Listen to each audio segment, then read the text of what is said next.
Chci otevřít Boží slovo a vzal jsem si tentokrát, protože si vybírám různé překlady a tentokrát toto není ani překlad, že? To je parafrázovaný překlad.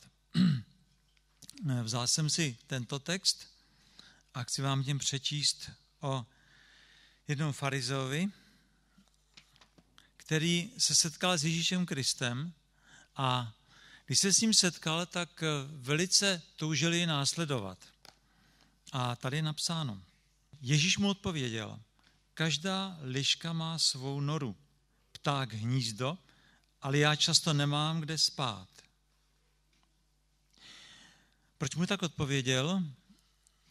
Ten farizeus se měl zájem následovat Ježíše Krista a přál si, že ho nikdy neodpustí a většinou se stává, že farizové byli proti Kristu a tady ten je chtěl následovat. A Pán Ježíš mu odpovídá velice zvláštním způsobem, že každá liška prostě má svou noru a já nemám žádný domov, nemám kde prostě spát. Říkal jsem si, možná Kristus mohl říci, když neopustíš svůj domov a svou matku a svého otce, tak nejsi mě hoden, nebo taky mohl říci, že když neprodáš svůj majetek, tak nejsi mě hoden. A on mu to říká velice zvláštním způsobem. Určitě mu chtěl říci, že v podstatě ztratí domov a bude potom spát někde pod širákem, když ji bude následovat, ale proč to řekl tak, že syn člověka, já sám, já nemám žádný domov. Prosím vás, já v tom vidím postesk. Kristus říká, já nemám žádný domov. A když jsem to četl, tak mě napadlo, jestli Ježíš Kristus si taky někdy stýskal, jestli projevoval svoje emoce, jestli projevoval svoje pocity, jestli se někdy stávalo, že si nechal sloužit, že měl takovéto problémy, že se sdílel a podobně. Jestli mluvil o sobě. A vůbec je správné o tomto hovořit, říkat o svých problémech, pocitech, emocích, co mě trápí a tak dále. Asi znáte lidi, kteří velice často hovoří o svých problémech, pocitech, emocích a otravují tím druhé. A pak zase určitě znáte lidi, kteří nehovoří o svých pocitech, emocích a podobně a jsou tajemným hradem v Karpatech. A vy nevíte, co si o nich myslet, protože nic o sobě neřeknou. Takže, kdybych to trošku shrnul, Kristus měl tělesné potřeby. Vzpomeňte si, dej mi napít, říká Samaritánce. Stvořitel vesmíru stojí u studny, nebo sedí, učedníci šli do městečka koupit nějaké potraviny a Kristus má žízeň, chtěl se napít a stvořitel vesmíru, vody a přírody a všeho, tak je u té studny a nemůže se napít. Kde je problém? Čeká na Samaritánku, až ta přijde, tak jí žádá, jestli by mu nedala napít. Kdyby Ježíš Kristus si pořídil tu vodu z té studny nějakým způsobem nadpřirozeným, tak by přesně přestoupil to, čím byl pokoušen. Protože vzpomeňte si na tak byl pokoušen, udělej z těch kamenů chleby, říká mu ten zlý. Prostě použij svoji nadpřirozenou božskou sílu pro sebe. Ale Ježíš Kristus samozřejmě to neudělal, protože musel nám být ve všem podoben. Takže on, stvořitel vesmíru, čeká, až někdo přijde a dá mu vody. Protože tam je hluboká studna, většinou tam nebyl nějaký to lano, nějaký kolvrátek, ale bylo tam vahadlo v tehdejší době a tam se dávalo to vědro, aby se mohl napít. A pak si všimneme, že Ježíš Kristus napřed hovoří o vodě života a když potom běžela do města říci, koho potkala, tak tam tu v Bibli není napsáno, je tam pouze napsáno, že ty vědra tam nechala. No, co asi Kristus udělal? Jsem o tom přesvědčený, co asi udělal. Ale to je jeden příklad. Nebo třeba Pán Ježíš říká, máte něco k jídlu? To bylo po vzkříšení. To je zajímavé, to je doba, kdy už tady nemusel žít pouze jako člověk, i když tady byl stále ještě v lidské podobě a nebylo třeba, aby dbal na to, že nemůže si pomoct nějakou nadpřirozenou silou a přesto je žádá, máte něco k jídlu, dejte mi najíst, ale asi chtěl tím ukázat, že je opravdu člověkem a že nevidí před sebou nějakého ducha, mohou si na něj sáhnout a že taky se nají a podobně. A nechci to rozebírat, pojďme dále. Vzpomeňte si, jak Ježíš Kristus byl jednou v domě na hostině v domě Šimona a byl tam taky Lazar a přišla Marie a vylila nardovou mast na jeho nohy. Zkuste si živě představit, že nějaká dívka tady teďkom přijde, vylije na mě nějakou drahou kosmetiku a začne vytírat svýma vlasama, kdo máte dlouhý vlasy tady, vytírat moje nohy a tak dále, tak já bych si řekl, no to je trapas teda. Nevím, jak bychom to vnímali, nevím, ale Ježíš Kristus nechal tuto ženu, aby tento akt udělala a prostě nechal si posloužit, nechal, ať druhý projeví prostě k němu lásku. Nebo všimněte si v Betánii,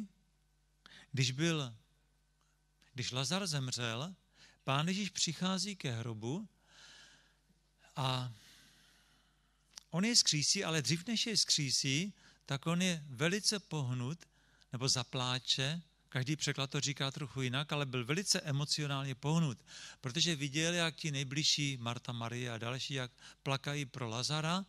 Já si říkám, proč brečel? Za chvilku ho vzkřísí. Protože je člověk. Protože projevuje svoje emoce a svoje city. Což se dneska nenosí, protože, prosím vás, zvláště kluci, muži jsou vychováváni k tomu, že nemají moc projevovat city. A když by zaplakali, tak seš přece kluk, kluci nebrečí, ne? Mimochodem, chci říct si vám, děvčatům, že to je tajemství, proč ženy žijou déle, protože si zabrečí. A já si vzpomínám, když jsem byl tím varhaníkem v krematoriu, tak tam byl takový případ, kdy chlapec dospívající se zabil na motorce, maminka tam dělala scény, padla na rakev, to bylo až takový hysterismus, prostě to těžko snášela. Ten otec tam stál, skloněnou hlavu, bylo vidět, že je mu to líto všechno, ale prostě neprojevoval žádné emoce. A za nějakou dobu, já už nevím, jestli to bylo měsíc, nebo jaká dlouhá doba to byla, tak byl pohřeb tohoto muže. Vzal si život, protože on koupil tu motorku svému synovi a protože on nedokázal projevit ty city, ty emoce a ten žál. Takže prosím vás, silné pohlaví jsou ženy a ne muži. Protože muž dokáže snést krátkodobou zátěž sice snadněji, ale dlouhodobou snáší lépe žena, protože ženy žijou déle. A Pán Ježíš projevoval emoce a nestyděl se za to. Vzpomínáte si na seriál Esmeralda v televizi? Víte, že v tu dobu, když ten seriál probíhal, tak se nejlépe nakupovalo v supermarketech? Protože byly prázdné. Protože ženy seděly u televizoru. A možná je to směšné, na druhé straně jsem si uvědomil tehdy, že protože jsem se taky podíval na pár dílů a pak mě to nebavilo, bylo to moc dlouhavý, tak jsem radši šel do toho supermarketu, ale já si vzpomínám na to, že mnoha ženám se prostě líbilo, že hlavní hrdina tohoto seriálu projevoval svoje city a svoje emoce. Dokonce on je říkal. A když je neříkal, tak nějaký vypravěč to říkal jako za něho, jestli na to vzpomenete trochu. A tohle mají ženy rády. Protože kluci moc neprojevují svoje emoce, svoje city, aby je říkali a podobně. Takže ženy celý život touží, aby byly projevovány. Já jsem možná trochu odbočil, ale schválně odbočuji takto proto, abychom si uvědomili, že Kristus dokázal projevovat svoje emoce a dokázal taky říci si o nějaké potřeby. A nebo, to je krásný výrok, Ježíš Kristus vychází na jednu horu, bere si tam učedníky, ale ostatní učedníci, 9 učedníků zůstalo dole a když on se nahoře modlil a tam prožil hora proměnění a prožil tam zvláštní zkušenost a ti učedníci, tak ti učedníci dole najednou byli svědky něčeho, prostě přišel tam otec se svým synem, který byl posedlý a on si přál, aby ti učedníci uzdravili toho syna, jim si to nedařilo a nedařilo se jim to pravděpodobně proto, protože byli rozhádaní mezi sebou a záviděli tam těm nahoře, že Kristus je vzal a je ne, takže nebyli jednotní, byli rozhádaní, neměli víru. A Pán Ježíš se vrátil z té hory a víte, jaká byla jeho první slova? Dokud vás mám ještě snášet. Už jste si takto ulevili někdy? Dokud tě mám ještě snášet? Já samozřejmě nevím, jakým tónem to řekl, to vůbec nemůžu podsouvat, jakým tónem, ale Já v tom nevidím nějakou teologickou pravdu, ze které bych udělal kázání, proč tady to Kristus řekl. Já v tom vidím jenom to naučení, že Kristus projevil svůj hněv, žál, emoce, prostě to řekl. A neměl s tím problém.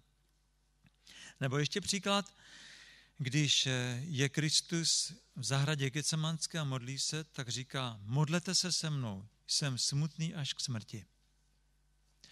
A to je velice zvláštní drama, protože Kristus se blíží konci svého života na této zemi a když vzpomenete na velké proroctví v Izajášovi, kde je psáno, že naše nemoce nesl a že synalostí jeho lékařství nám způsobeno, naše hříchy nesl a tak dále, beránek na zabití, tak když Kristus odpouštěl hříchy, když léčil nemoce, tak koho potom pokoušel nepřítel spasení, když Kristus někoho uzdravil nebo když od něj odňal prostě ty hříchy a když najednou ten dotyčný získával pokoj. Tak pochopitelně ten nepřítel útočil na toho Ježíše Krista.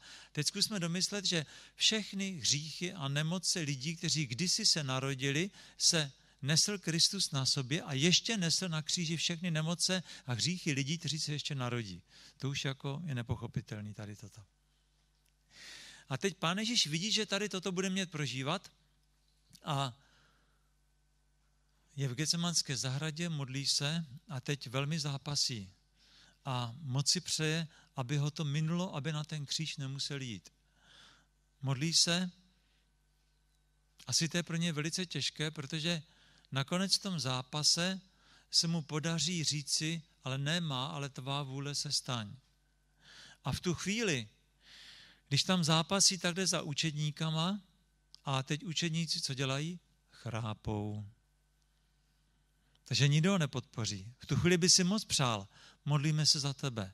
Kdyby někdo mu dal ruku přes rameno, kdyby prostě viděl, že tam je nějaká účast ze strany učedníků, tak se vrací zpátky naprosto zlomený a zdálo by se, že to je jakoby, že to už bylo vybojováno, protože on řekl, tvá vůle se stane a vrací se zpátky a znovu ten zápas prožívá. Jak ten zápas trvá dlouho, já nevím. Modlí se znova, prožívá to znova a teď mu nepřítel spasení namlouvá, má to vůbec cenu, vyplatí se to, podívej se, tady s tím asi chodil nejvíce a oni tam spí. A co ti ostatní lidi? Přijmou tady tuto oběť? A neriskuješ trochu hodně? Promiňte, že tak vymýšlím, jo? Ale tak, já tak mám představu, že tak to mohlo nějak být. A ten nepřítel mu říká, a nebudeš odloučen navždy od svého otce, když půjdeš do takového podniku? Vyplatí si to opravdu tady toto? Má to cenu? A Pán Ježíš znovu zápasí. A nakonec zase vybojuje ten těžký boj a říká, nemá, ale tvá vůle se staň. A v tu chvíli zase zlomený jde k učedníkům a přeje si a zase opakuje se stejná situace. 3krát se toto děje, než přijde anděl, než jej pozbuzuje, protože učedníci to nejsou schopni. Jak Kristus potřeboval lidskou útěchu, potřeboval někoho, kdo by je podpořil. Takže Pán Ježíš měl pocity, žádosti, trápení, potřeby jako my a také vyjadřoval. Nejen dával, ale taky prosil a taky chtěl brát. Někdo si pořád myslí, že láska je taková, že jenom dává. To není pravda. Láska taky chce nějakou odezvu. Vždycky chce nějakou odezvu. Ale velikost Kristovy boží lásky je v tom, že i když dával a nedostává, není žádná odezva, tak on stejně dává dál. V tom je to úžasné. Ale jinak touží po nějaké odezvě. Samozřejmě více dával a sloužil. Ale já jsem si uvědomil, že je mnoho lidí, kteří vyjadřují svoje pocity, kteří nevyjadřují svoje pocity. Ti, co vyjadřují svoje pocity, potřeby, tak vyčerpávají kolikrát druhé. Kolikrát jsem mluvil s mladými lidmi, kteří s někým začnou chodit a veškeré hovory, když jdou někde na rande, tak jsou o tom, že ten druhý vzdychá nad tím, jak je to doma a co naši a tak dále, jak je to ve škole a pořád jenom emoce, pocity a problémy a teď to sype na to druhýho. Kolika klukům jsem řekl, Zvláště vy musíte naslouchat tomu svýmu protějšku a ne si otevřít srdce a říkat ty svoje problémy. Vy máte být tím sloupem, o který se může ona opřít. A ne teďkom vysypat všechny věci. Až ona pozná, že ty jsi tím sloupem a může se o tobě opřít, o tebe, tak potom můžeš taky říct něco o sobě, ale ne opačně. Jednou jsem říkal, jednomu klukovi napsal několika stránkový dopis a ptal se mě, jako abych mu řekl, já ti řeknu upřímně, nikdy bych ho neposlal, roztrhej ho a vůbec ho neposílej té holce. Tak jsem mu nenapsal samozřejmě a říkal jsem mu, co by tam měl spíš napsat. To by poznala určitě. Ale jsou tedy lidi, kteří takto vyčerpávají tím, jak toto všechno říkají. Jsou lidé, kteří neustále by chtěli, aby druzí nosili jejich břemena. Já tím ale chci říci, že samozřejmě, že v životě jsou chvíle, kdy potřebujeme, aby nás někdo nesl, jako Kristus to potřeboval. Ale ne na každý den. Někteří si přejí, aby každé břemeno každodenního života, aby prostě někdo za ně nesl. To prostě není možné. Takže jsou lidé, kteří neustále fňukají. A pak jsou zase lidé, kteří vypadají velice silní a pevní. To jsou takový supermani, kteří prostě neříkají nebo neprojevují svoje emoce, svoje problémy, svoje potřeby a tak dále. Neříkají si o nic. Všecko udělají sami. A tito lidé jsou kolikrát nepoznáni, jsou mlčenliví, nebo když něco říkají, tak ale o sobě nic neříkají. Protože já znám srdečné, spontánní lidi, kteří jsou komunikativní, ale vy o nich nic nevíte. Můžete vedle nich žít ve škole nebo na pracovišti roky a nevíte o nich vůbec nic o jejich soukromém životě. Takoví lidé jsou nesmírně osamoceni. A pokud někdo takto žije, tak se to zvláště podtrhne ve stáří, protože ti lidé pak už nikoho nemají a je jisté, že mnohé psychosomatické choroby, srdeční a cévní onemocnění, tak jsou právě díky tomu, že člověk je takhle uzavřen a neřekne si někdy přece jen, prosím tě, modli se za mě, mám těžkou zkoušku. Nebo, prosím tě, doma je to špatný, mysli na mě. Nebo poradil bys mě. Prostě nepřijdou ze svojí potřebou, neprojeví svůj žal, neprojeví třeba ani svoji radost. Mají potom pochybnosti, zdali jsou přijímáni, mají nedostatek společenství, nedostatek lásky a prostě jsou osamoceni. Ale teďko já se musím vrátit k tomu základnímu, co jsem řekl. Ty všechny potřeby, že Pán Ježíš potřeboval, někdy modlitbu, že potřeboval obejmutí, že potřeboval se napít a tak dále, tak to byly chvilkové věci, ale co neměl, tak byl ten domov. Do 30 let měl domov. Zkuste si představit, že byl nějaký dům, byla nějaká dílna, měl tam svůj pong, měl tam svůj hoblík, svoje nářadí, tam s tatínkem pracoval, měl doma nějakou svůj postel, truhlici, nějakou poličku a teďkom tohleto opustil a 3,5 roku do smrti na kříži, tak vlastně chodí, spí někde prostě mimo, někde pod šerákem, někde v lese, na poušti, u řeky a tak dále spí a přijde za ním třeba maminka, přijde za ním jeho rodina a myslíte si, že ho nenapadlo nikdy podívat se aspoň na chvíli domů? Lehnout si do své postele? Kdo asi má teď v ruce ten můj hoblík? Nebo tam leží na polici? Tam to Bibli není napsáno, ale já jsem přesvědčen, že tady tyto věci jej museli napadnout. A on toužil po domově. My víme, že takový krásný domov prožil nebo měl, když přišel do Betánie a tam u Lazara, Marty a Marie se cítil velmi dobře. Mimochodem, poslední noc, dříve než byl zrazen v Getsemanské zahradě, po tom zápasu modlitevním, tak poslední noc, i ty předchozí noci v tom posledním týdnu, tak Ježíš Kristus spal v Betánii. Musel to být veliký rozdíl.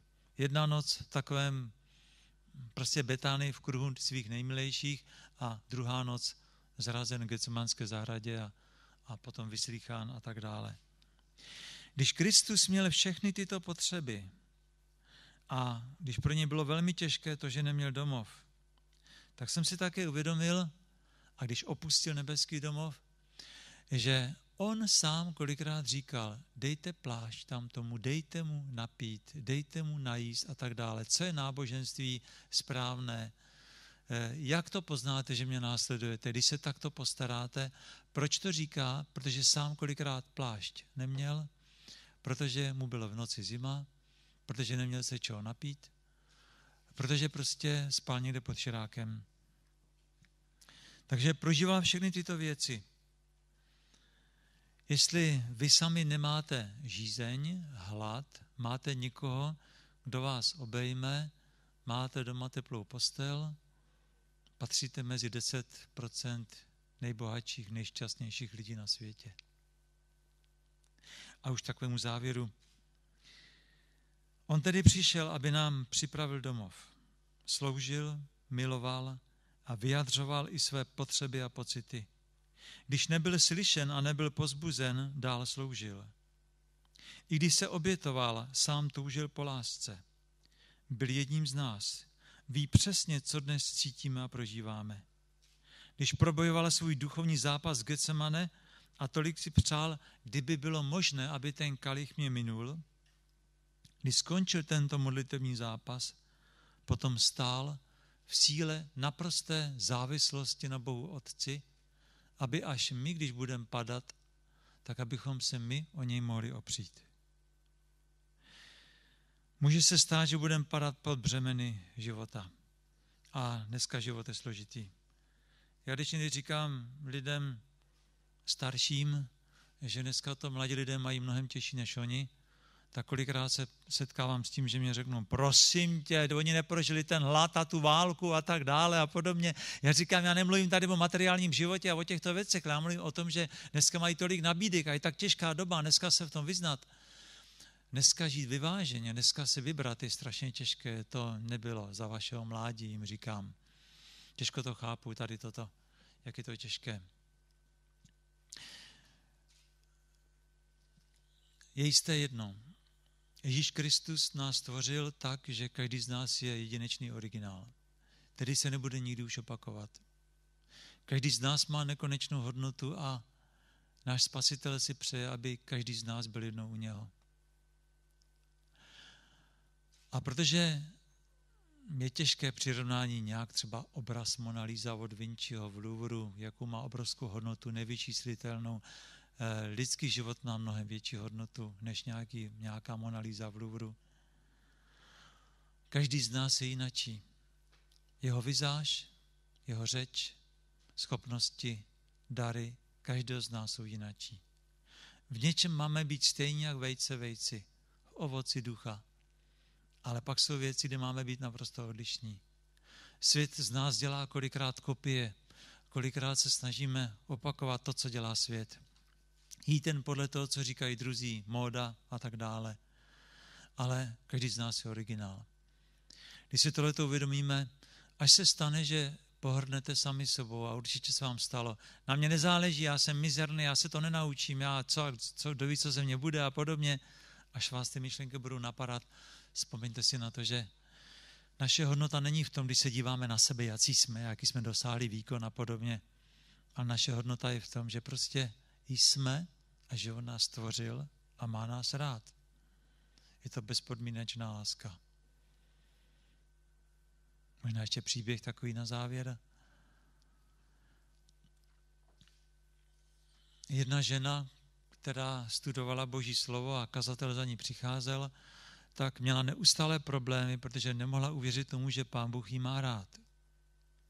A bylo to asi proto, že rozvedla se svým mužem a svého jediného syna vychovávala, nestačila na něho a on se chytl nějaké party a s tou partou pak začaly vykrádačky, pak se dostal do vězení, pak z vězení přišel, samozřejmě kam by šel, domů šel za maminkou, že jo, maminka zase dá peníze, vypere, vyžehlí a tak dále. Maminka měla s ním problémy, prosila, aby nechal toho života, on se asi chytl těch starých kamarádů.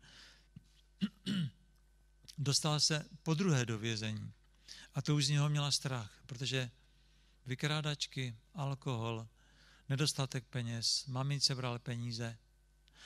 Když se vrátil z vězení podruhé, maminka měla strach jej pustit domů.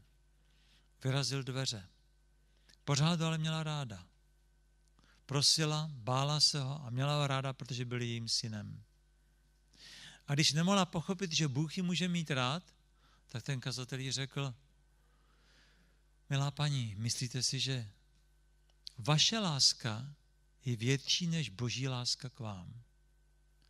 Vy si nárokujete, a vy si myslíte, že vaše láska k synovi, kterému neustále odpouštíte, máte ho ráda, je větší a silnější než láska Ježíše Krista k vám, když za vás zemřel? A tehdy to pochopila. Takže vás moc prosím, vzpomeňte si na to. Ne na tento příběh. Na to, že Ježíš Kristus zemřel za každého z nás, máme obrovskou hodnotu. A modleme se za to, aby jsme dokázali Krista vždycky přijmout a spolupracovali s ním. Já jsem se za své rodiče modlil 20 let, než jsem si je pokřtil. A to je krátká doba. Znám případy, 60 let se modlil jeden muž za svého přítele. A když tento muž věřící zemřel, tak na jeho pohřbu uvěřil ten jeho, za kterého se modlil. Protože to ti druzí věděli, že se na něho modlí, tak si říkali, škoda, že se to nedožil. Bude jednou překvapen Božím království. Někdy trvají věci dlouho, ale Bůh pracuje, má mnoho možností, mnoho způsobů a nikdy nás nesklame. Kéž tomu věříme. Amen.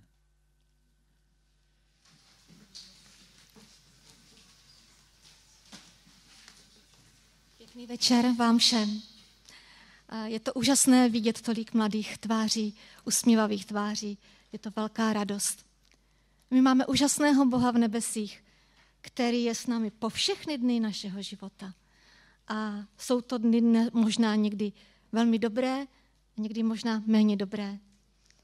A já jsem takové dny prožila před rokem, kdy zazněla diagnóza z úst lékařů. Rakovina žaludku v pokročilém stádiu, metastáze v okolních orgánech. Poměrně těžká věc pro mě a pro moji rodinu, ale musím říci, že Bůh nás v tom roce tak posiloval, tak nás vedl, tak nám dával do cesty vzácné lidi, modlitebníky. Posílal nám úžasná kázání, úžasné knihy. A já jsem Pánu moc vděčná, že mě naučil vnímat jeho lásku. Že mě naučil se sklidnit a být v jeho přítomnosti. Nikdy jsem se necítila sama. Možná jenom jednou na začátku. A to jsem říkala, Pane, já teď tě potřebuju opravdu slyšet, protože 25 let v tebe věřím, ty jsi mi ukázal svoji tvář vždycky, když jsem potřebovala. A teď, když se propadám do takové té hlubiny, kdy se nemůžete ničeho zachytit, tak teď tě, Pane, potřebuju slyšet. A já jsem otevřela Bibli a otevírám Jeremiáše 45:5 a tam Pán říká, tak praví Hospodin zástupu, tobě však dám, že kamkoliv půjdeš, neklesneš a nezemřeš. A já na tom stavím své dny. I když lékaři mi dávali 5-6 měsíců života, já jsem tady jednou tolik a chvála Pánu, protože si užívám každou chvíli s ním. Ráno, když se probudím, říkám, Pane, co mě naučíš? Co s tebou zase prožijí? A můžu říci, že každý den něco prožiju, co mě dostane. V radosti ale. A večer, když jdu spát, tak mu říkám, Pane, vstup do mých snů, protože to potřebuju. Já bych mohla dlouho vyprávět o tom, co mi Pán Bůh naučil. Ale měla jsem to v plánu, ale včera jsem říkala, Pane Bože, co chceš, abych řekla těm mladým, vzácným lidem? A teď přicházely ty myšlenky a já jsem si rychle vzala papír a tužku a musela jsem si to psát. A tak bych vám to chtěla možná více přečíst, abych byla více autentická. A úžasné je v to, že se to shoduje s tím, co říkal Aleš. Za prvé, Pán Bůh říká, že vás miluje bezpodmínečnou láskou. Nejenom nějakou, ale tou bezpodmínečnou láskou. On vám říká, že jste jeho milovaní, že jste mu nesmírně vzácní, že jste každý originál a jste každý krásný. Jestli někdo bude říkat, že jste něco méně nebo opak, pryč s tím. Ne, vy jste vykoupeni drahou krví Ježíše Krista. Za druhé, mám říci, kým jste v Kristu Ježíši. A dovolte mi, abych to přečetla v listu Efeským, jenom tak zkráceně budu to citovat. Hned 1. kapitole.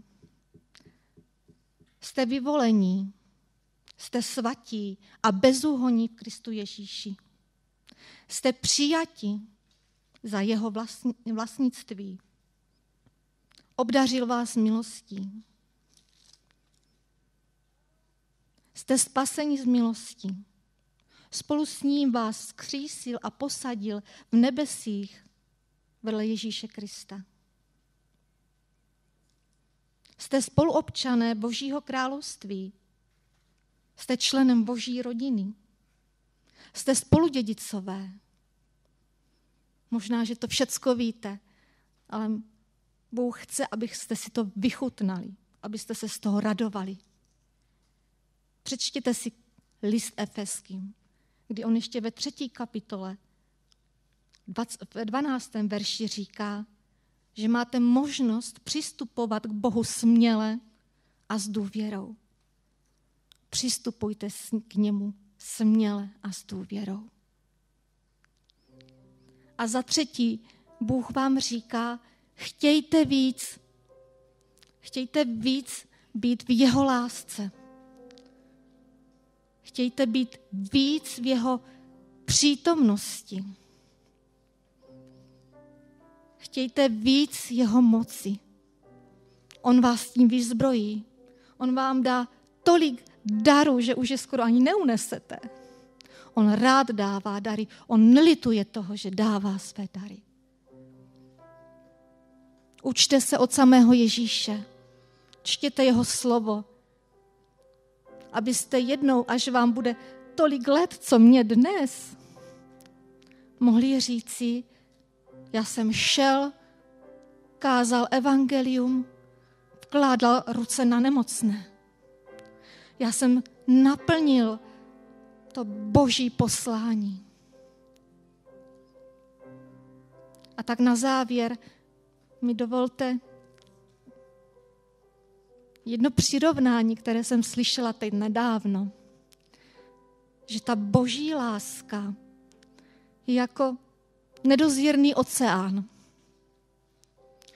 Někdo se možná otočí zády k tomu oceánu a neukusí.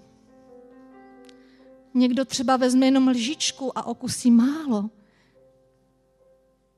Někdo statečnější vezme vědro a nabere. Ale já vás vyzývám, abyste v tom oceánu plavali. Abyste se v něm koupali každý den. Abyste si užili to, že vás Bůh miluje tou nekončící láskou. A za tu nekončící lásku já mu moc děkuji. A budu ho chválit po všechny dny mého života a na věčnosti. A raduju se z toho, že jsem ho vůbec mohla poznat. Amen.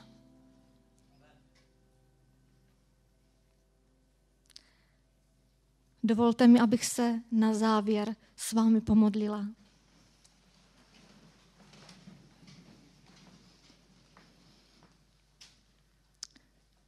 Náš úžasný Pane, stojíme tu před tebou a chceme ti vyznat, že ty jsi náš dobrý a úžasný Bůh, plný lásky, plný slitování a milosrdenství.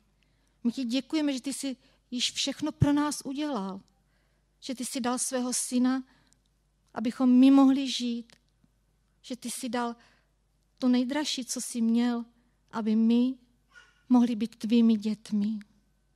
Chceme ti dnes vzdát čest a chválu, protože tobě náleží. A já tě, Pane, prosím za tyto mladé lidi, aby si obklopoval svoji lásku, aby se nikdy nepustil, aby oni se tebe nepustili. Prosím tě, prozáří jejich život. Naplně svým Duchem Svatým. Učiň z nich služebníky. Prosím tě, Pane, ať září tvojí láskou. Já ti děkuji za všechny, kteří sem přišli. Já ti děkuji za všechny, kteří organizovali toto setkání. A já tě prosím, aby více rukou pracovalo pro tebe, Pane. Aby více srdcí hořelo pro tebe. Aby životy lidí se obracely k tobě, náš drahý Spasiteli. Amen.